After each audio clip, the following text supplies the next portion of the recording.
diseret ke tengah padang pasir, tubuhnya dibaringkan di atas pasir yang panas, dan tepat di bawah terik matahari.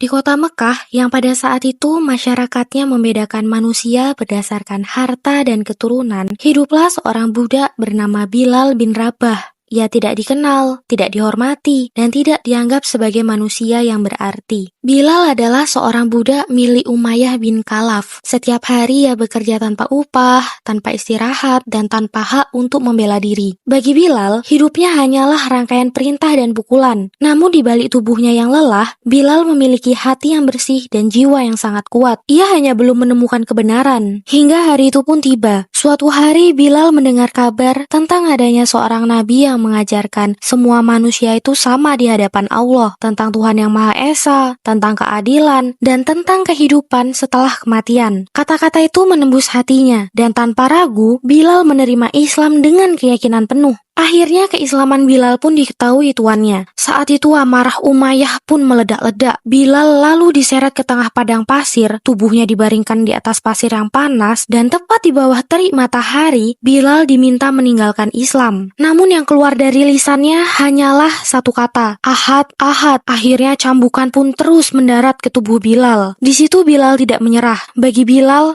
rasa sakit ini tak mampu mengalahkan keimanannya. Bilal yakin Allah lebih dekat dari rasa sakit itu sendiri. Hingga hari demi hari, siksaan itu terus berulang. Namun keyakinan Bilal justru semakin kuat. Sampai suatu hari Abu Bakar As-Siddiq melihat penyiksaan itu. Dan betapa hancur hati Abu Bakar menyaksikan seorang hamba Allah disiksa hanya karena ia beriman. Lalu dengan hartanya, Abu Bakar menebus Bilal, kemudian memerdekakannya. Setelah hari itu, Bilal bukan lagi milik manusia, melainkan hamba Allah yang merdeka. Setelah merdeka, Bilal selalu berada dekat Rasulullah. Ia mengikuti hijrah ke Madinah dan mengabdikan sisa hidupnya hanya untuk Islam. Saat itu, Rasulullah yang melihat ketulusan Bilal pun mempercayainya untuk tugas yang mulia. Ketika azan diisyaratkan, Rasulullah memilih Bilal untuk mengumandangkannya. Dan saat suara Bilal menggema, Allahu Akbar, Allahu Akbar, langit Madinah seakan terdiam. Itulah suara keimanan, lahir dari hati yang tulus dan penuh pengorbanan. Sampai ketika Rasulullah wafat, Bilal sangat berduka. Ia tidak sanggup lagi untuk mengumandangkan azan, karena setiap kali sampai pada kalimat